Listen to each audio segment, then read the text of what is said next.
నమస్తే welcome to CTV.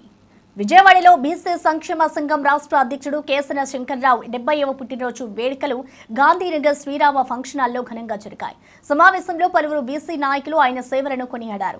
Shankarrao BC హక్కుల సాధనలో చేసిన కృషి మరువలేనిదని, బీసీ సంఘాల్లో చిన్న కులాలకు ప్రాధాన్యత ఇచ్చిన తొలి వ్యక్తి అని ప్రశంసించారు. ఆయన ఇంద్రకీలాద్రిపై కనకదుర్గమ్మను దర్శించి పుట్టినరోజు జరుపుకున్నారు. బీసీల అభివృద్ధి కోసం నిరంతరం పోరాడుతారని స్పష్టం చేశారు. ఈ కార్యక్రమంలో బీసీ నాయకులు మరియు శ్రేయోభిలాషులు పాల్గొన్నారు. బీసీ సంక్షేమ సంఘం తరఫున మీ అందరికి కూడా హృదయపూర్వక శుభాకాంక్షలు తెలియజేస్తూ ఉన్నాం.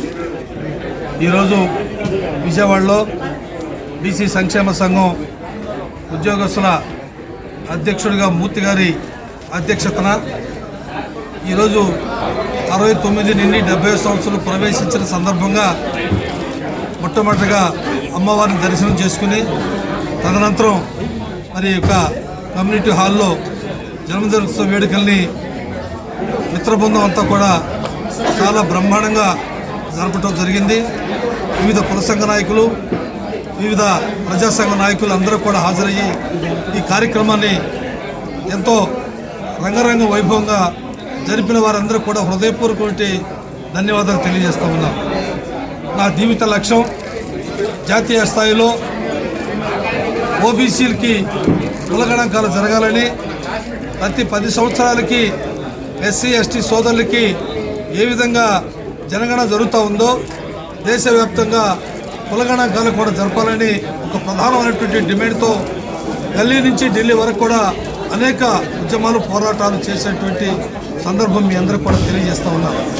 అదేవిధంగా ఓబీసీలకి ఒక మంత్రిత్వ శాఖ కావాలని, అదేవిధంగా ఓబీసీకి కమిషన్ చైర్మన్ కూడా నియమించాలని, అదేవిధంగా ఓబీసీ మహిళ మా వాటాలో ఓబీసీ మహిళా వాటా ఎంతని చట్టసభలో రిజర్వేషన్లు కానీ, అదేవిధంగా జాతీయ స్థాయిలో కులగణాంకాలు కానీ ఇవి అన్నీ కూడా మండల సిఫార్సుని అమలు చేయాలని చెప్పని మేము గల్లీ నుంచి ఢిల్లీ వరకు కూడా అనేక ఉద్యమాలు అనేక పోరాటాలు చేస్తున్నటువంటి నేపథ్యంలో 26 జిల్లాలు కూడా మా బీసీ సంక్షేమ సంఘం సోదరమణులు, కుల సంఘ నాయకులు, అదేవిధంగా ప్రజాసంఘ నాయకులు అందరూ కూడా ఈ రోజున మరి రాష్ట్ర అధ్యక్షుడి యొక్క జన్మదినోత్సవ వేడుకల్ని ఎంతో ఘనంగా రంగరంగ వైభవంగా జరిపినందుకు వారందరూ కూడా నేను ప్రత్యేకమైనటువంటి ధన్యవాదాలు తెలియజేస్తూ, భవిష్యత్తులో ఓబీసీలకి ఎక్కడ ఏ రకంగా అన్యాయం జరిగినా కూడా ఆ యొక్క పార్టీలకి తగిన రీతిలో బుద్ధి చెప్పడానికి కూడా మేమందరం కూడా సిద్ధంగా ఉన్నామనే విషయాన్ని